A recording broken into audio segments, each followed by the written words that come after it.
La fauconnerie, l'art de chasser avec des oiseaux de proie dressés, est une pratique ancrée dans l'histoire. Imaginez une époque, il y a des milliers d'années. La fauconnerie était plus qu'un sport, c'était un mode de vie. À travers les continents, les hommes ont développé des liens profonds avec les faucons, les autours et les aigles. Ces oiseaux majestueux sont devenus des partenaires, aidant à fournir de la nourriture dans un monde difficile. Pendant des siècles, la fauconnerie a été pratiquée par des personnes de cultures et de statuts sociaux différents. En Europe médiévale, c'était le sport des nobles, un symbole de statut et d'habileté. En Asie, les fauconniers dépendaient de leurs oiseaux pour leur subsistance et pour le commerce des fourrures. La fauconnerie s'est intégrée à la tapisserie de l'histoire humaine, ces histoires racontées à travers l'art, la littérature et le folklore. Aujourd'hui, la fauconnerie n'est pas seulement une relique du passé. Elle connaît un renouveau. Tout en étant appréciée pour sa tradition, la fauconnerie s'est envolée vers le XXIe siècle avec des applications innovantes. De la dissuasion des oiseaux nuisibles dans les aéroports à la protection des cultures précieuses.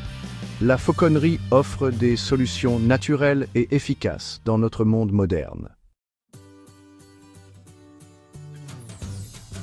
Le lien entre un fauconnier et son oiseau est basé sur la confiance et la compréhension. Dresser un rapace pour la fauconnerie est un processus méticuleux.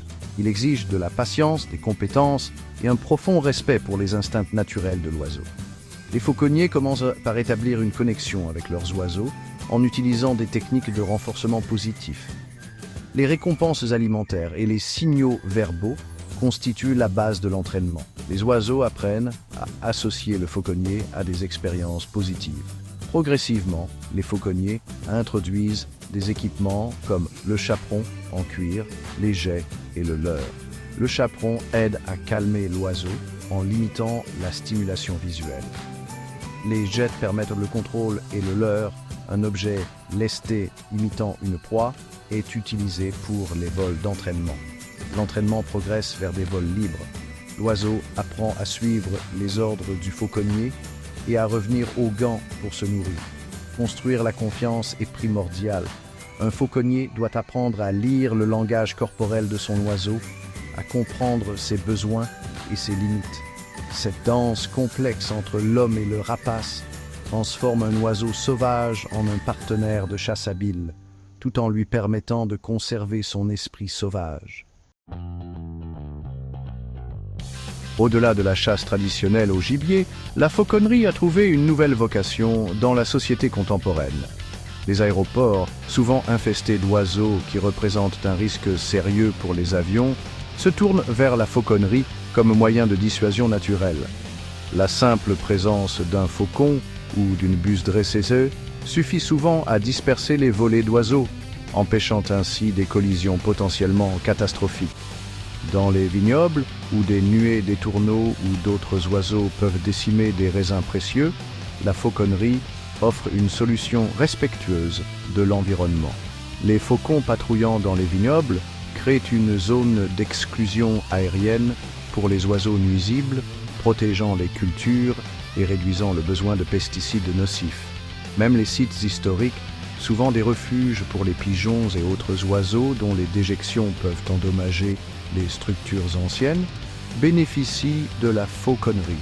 La présence de rapaces aide à gérer les populations d'oiseaux, préservant ces trésors irremplaçables pour les générations futures.